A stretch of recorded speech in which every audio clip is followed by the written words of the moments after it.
سڵاو دووبارە لە لێکدانەوەی خەونێکی نوێدا. ئەویش خەون بینینە بە لێدان و هەروەها کۆڕ یا پیاوی نەناسراو لە خەوندا. خەونەکە ئەڵێ بابان کە کەسێکە لە ژیانی ئەو کەسێکە خەونەکەی بینیوە کەسێکی ڕاستیە.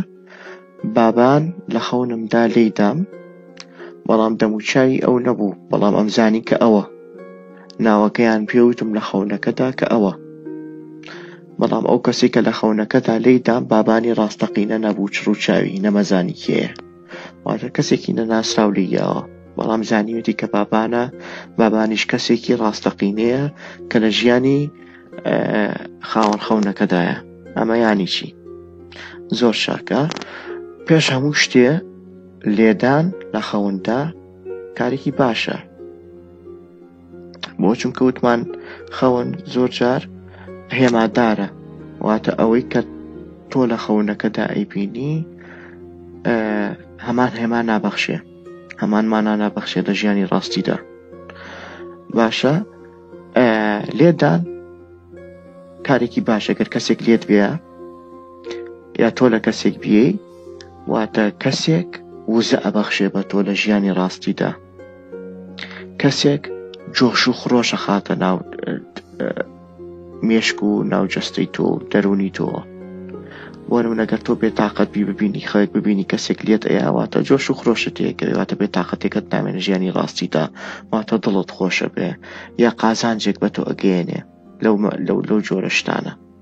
باشە، بۆ من بۆ خودی خۆم کە خەون بینیوە لێت بە لێدانەوە جۆش و خڕۆش و ئەو بۆ دڵخۆشی بووە، ئەو مانای لێدانەکە.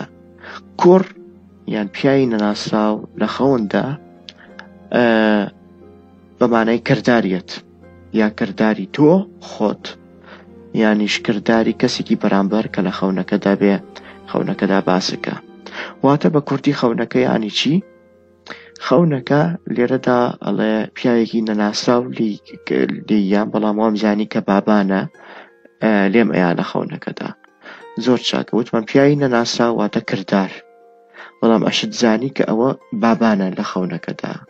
واتە لە ژیانی ڕاستیدا بابان کارێکەکە، کردەوەیەکەکە بەرامبەر بە تۆ یا لەبارەی تۆوە کە جۆش و خڕۆش ئەخاتە دڵی تۆوە، کە تۆ دڵخۆشەکات، کە وزە بەخشە بێ بۆ تۆ، بابانی ڕاستی. بۆ لەبەر ئەوەی پیاوی نەناسراو کردارە، و کردارەکەش لە ژیانی ڕاستیدا کردارە، پیاوی نەناسراو لە خەوندا لە ژیانی ڕاستیدا کردارە، و کردارەکەش نایی بابان بوو، بابانیش کەسێکە کە لە ژیانی ڕاستی تۆدا هەیە و تۆ ئەی ناسی. باشە، واتە ئەوەی کە لە خەونەکەتا بینیوتە، پیاوە نەناسراوەکەی کە لە خەونەکەتا بینیوتە، کردداری بابانە لە ژیانی ڕاستیدا، کردەوەی بابانە لە ژیانی ڕاستیدا. باشە، بابان شتێکە خات کە جۆش و خڕۆشە خاتە جەستە و دەرونی تۆوە لە ژیانی ڕاستیدا، واتە باشە، زۆر کارێکی باشە. وەکو دیشمان لێدان، ئەگە تۆ لە کەسێک بی، واتە وزە ئەبەخشی بە کەسەکە، جۆش و خڕۆشە خەیتە ناخی کەسەکەوە.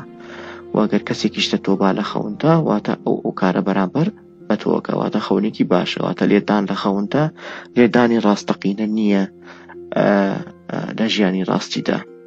بە ئینگلیزی پێوتە تاگت، کەسێکە تاگت دەکا، واتە یا چارجت، واتە شەحنە دەکاتەوە. ئەگەر بە کوردی وا بڵێ وزە ئەبەخشێ بە تۆ، ئەگەر لێت با لە خەونەکەیە لە ژیانی ڕاستیدا وزە ئەبەخشێ بە تۆ.